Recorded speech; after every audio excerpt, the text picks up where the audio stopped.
Hey everybody, Sammy here with SFI Sports Cards, back with another video. Today is August 28th.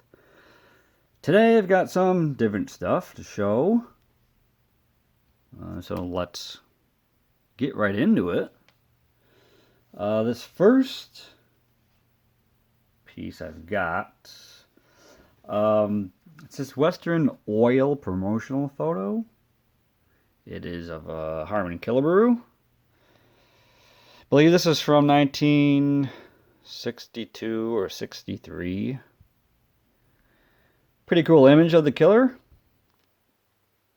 Now the back of this has his player profile,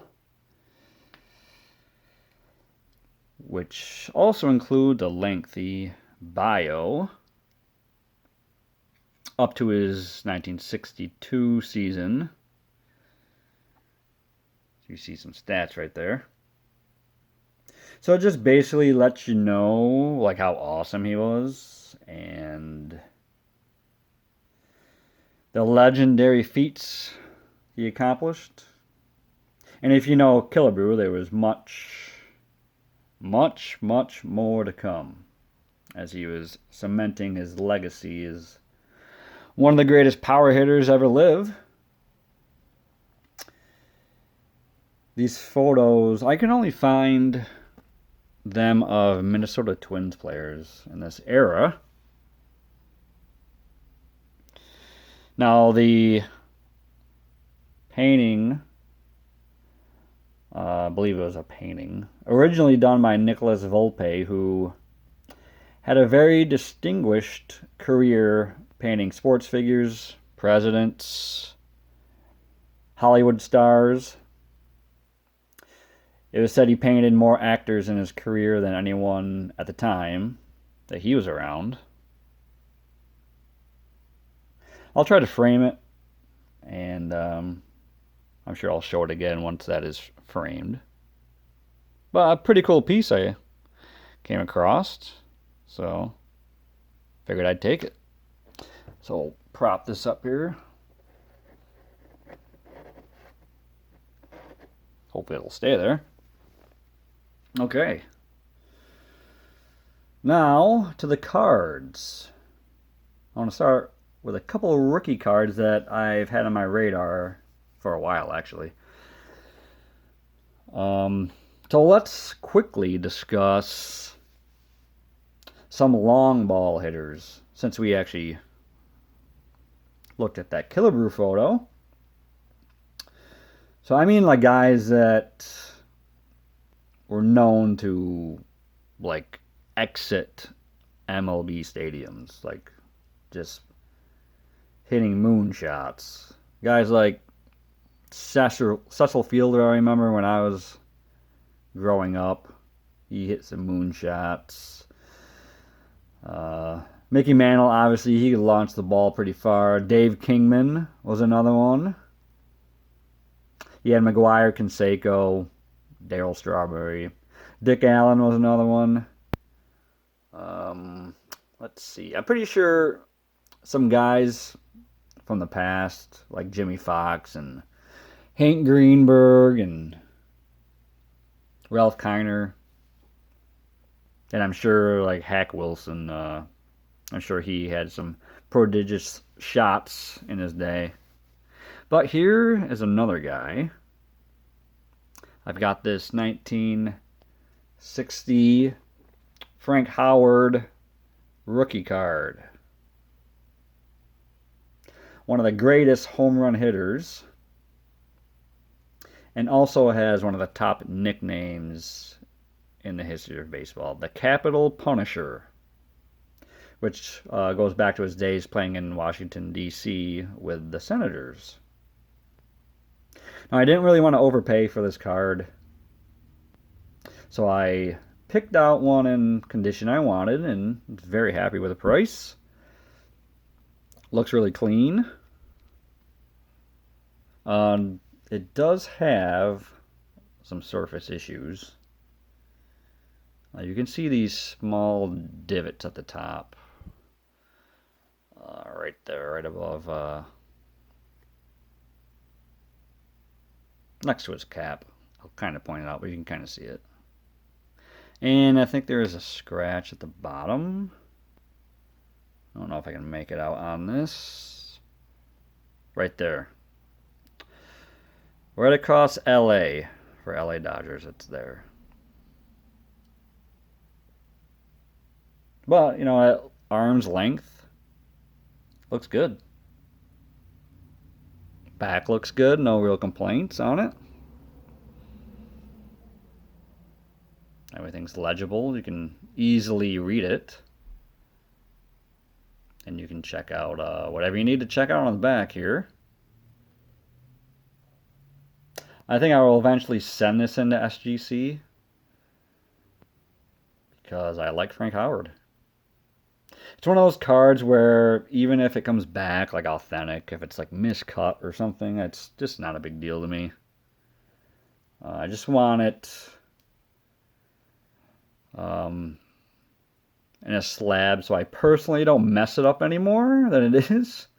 So putting it encased is just my preference on this one. So really happy I picked this one up. So there we go. Frank Howard. Hondo, that was another nickname he had. Okay, another rookie card. We are going to go to one of my favorite sets, 1958. I have this Vada Pinson rookie card. Been wanting this one for a while. So same with the Howard. I didn't want to overpay, so I painstakingly looked for one I like. Colors are still bright on this one. Overall looks good.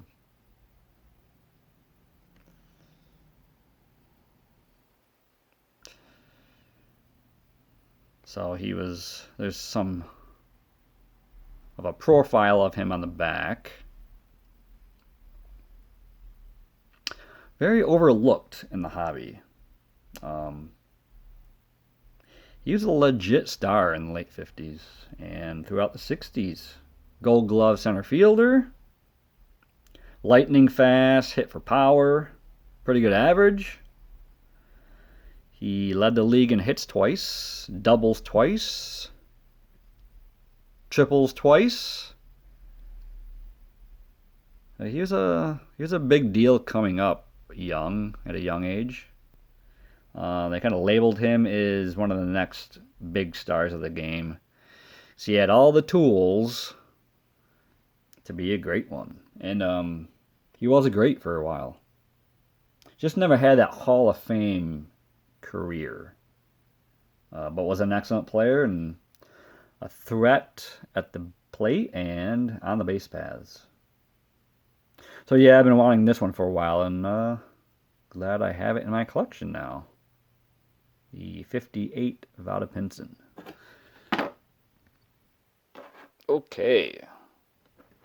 So we got those. Those two we got.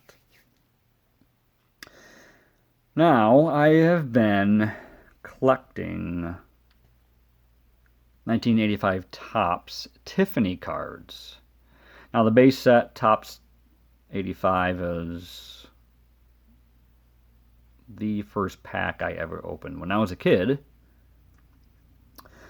So I love that set, 85 Topps, but might as well upgrade to the Topps Tiffany cards, which I have a few here. Well, let's start with how about some trivia. So this first player is a 1985 World Series champion. This player also won the 1985 World Series MVP. And he also is a two-time Cy Young Award winner. That would be Brett Saberhagen. Now they call this his rookie card, but he did have a 84. I don't know if it was traded or update. Well, I don't think they had update. Topps traded, we'll just say. I think he had an 84. Yeah, so that 85 World Series, he pitched a complete game 6-hitter in Game 3 when the Royals were down 0-2 to St. Louis. And with everything on the line, the Royals gave the ball to this 21-year-old at the time in Game 7, where the Royals blew out the Cardinals 11-0. Saberhagen had a 5-hit complete game shutout. So in 18 innings in the World Series as a 21-year-old, he walked one batter. So very deserving of the MVP. He pitched in, the two most important games of that World Series. So you can see the Tiffany's are a lot brighter than the base cards. Yeah, 85, I love. You have these trivia questions at the bottom. You can check that out. They have this glossy finish to them. So, yeah, love this set. So there is the Saberhagen. Next, we go to a pitching legend, Steve Carlton.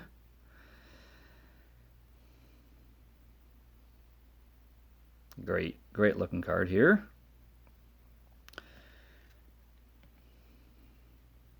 Later on in his career with the Phillies. Check out this first season with Philadelphia. 1972. He was 27-10 with a 1.98 ERA. Had 300 strikeouts. 30 complete games in 41 starts. Now you're probably like, he had the 1.98 ERA. How did he lose 10 games? Well, the Phillies, they finished dead last in the NL East, going 59-97. 59-97, and he had 27 wins by himself. They finished 37.5 games behind the Pirates that year. So, yeah. I mean, he won 4 Cy Youngs, and you don't really hear about people collecting his cards that much. And you can get him cheap for, the kind of caliber player he was. So that's kind of shocking to me. 4-time Cy Young Award winner, and you don't really see his cards too often. Once in a while, you'll see someone get a big hit and get his rookie card, which I think it would be a good one to have. So there is the Carlton. Next, we have the kid, Gary Carter.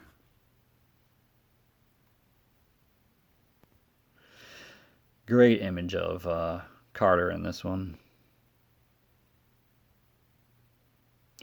Now I notice on the back, I'll have you take a look here.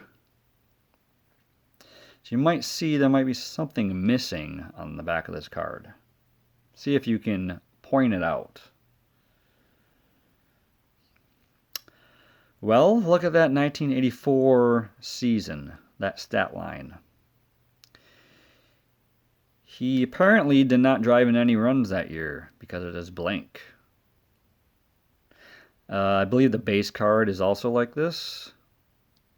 But his traded card, the card number 17, does have RBIs listed, 106. So,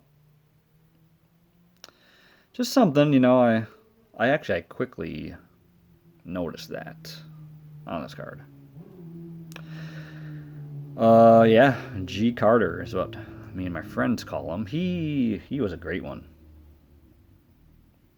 Primarily him and Carlton Fisk. You can throw Lance Parrish in there, with the biggest consistent hitting catchers in the 80s. He was a gamer for sure. Cool looking Gary Carter card. Next we have this 85 Andre Dawson. I think I just showed this not too long ago. I just love how clean these cards are. Images are awesome, man. Very clear on them. For only a couple bucks for each of these cards. Now, I don't have like the Clemens yet, or the Puckett, or Eric Davis. Those are in great condition. Those are, you're going to have to spend a little bit of money to get those. But yeah, for a couple bucks, can't go wrong with these. This set, 85, there were only 5,000 sets produced. It's the only way you can get them back in the day, in sets. Now there are, they're broken up so you can buy the individual cards. I don't know if I would have done that personally, but, once people buy what they want to buy, that's their preference, what they want to do with them. So a sharp card of the Hawk right here. Okay, what's next? How about an Alan Trammell? Another awesome looking card. I just love these, like, the different coloring on these cards, depending on what team you played for. So this one has the, the Detroit colors on it. The one previous, like this Andre Dawson, has the Expos coloring on it. So very different. I like that. So this is when Trammell, he was already an established shortstop in the league. Had a great season in 1980, which kind of put him on the map. But from like 83 on to like the late 80s, besides going through some injuries in the early 90s, he was playing at an elite level. This card, he was coming off the 84 season. Tigers won the World Series. They had an amazing team that year. They won the AL East by 15 games. Swept the Royals in the ALCS and defeated the Padres 4-1 in the World Series. I believe the signature play in that was Kirk Gibson homering off Goose Gossage Game 5. That pretty much sealed it. I think that was Kirk Gibson's second homer of the game, by the way. So another nice crisp card from 85 Topps Tiffany. Got a couple more to show. Got a Tim Raines. This is prime Tim Raines right here. Even though he didn't get the national notoriety because he played in Canada, but he was just running all over teams at this point. Pretty much stole at will. I've had this card for a little while. It's in great shape. Now, these cards, they kind of look like they would be from the same seller, but I bought them all individually from different sources. Just goes to show how amazing they look after all this time. Okay, last one. We have a Dennis Eckersley. I love this image.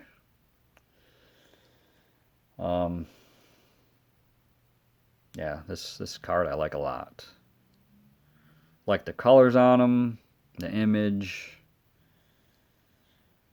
Yeah, this is a great one, I think.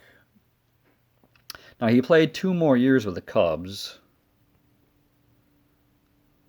after playing with them in '84. This is when he was a starter, by the way. So then he was traded to Oakland after the '86 season. Let's see, for a utility guy, an outfielder, and a relief pitcher.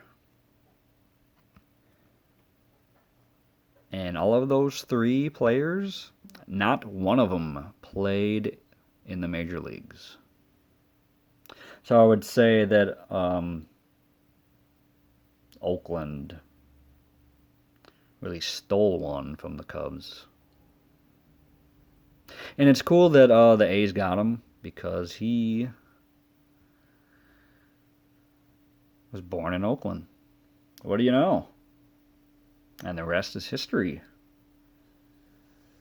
But yeah, I love this image. I remember like when I was a kid, just looking at this, not this card, but the base card, and like, how does anyone even throw like that? You know, this is back then, you know, when I was learning to pitch myself. Cool image of him and his signature follow-through wind-up here. Really cool one. So if you were thinking about picking these up, I would easily recommend it. But just remember, you need to leave some for me. You know, just saying. It's a courtesy thing, you know? But these are very cool cards to pick up for not being too expensive. I believe a full sealed set, they're going to run you around $250, $400. But by the way, people buy cards now at these prices, and you know, in these days, it's probably a steal, to be honest. Pick up one of them. But there you have it. Another lot of baseball cards. So that'll do it for today. If you love vintage cards and love vintage oddities, kind of like this Killebrew I showed earlier, consider subbing and returning to the channel. There's a great group of vintage collectors within this community. So look around. You're going to find something amazing from each and every one of them. I try to support as many of them as I can. Now, if I have not found your channel yet, and you are making vintage content, I will soon enough. But let me know in the comments, and I will check your channel out. Let me know what kind of cards you're getting for your collection. I love checking out everyone's different takes on baseball history. So it's very enjoyable for me. So there you go. Thanks for checking this out, and I will be in touch with you very, very soon. Everyone, stay safe out there. See you later.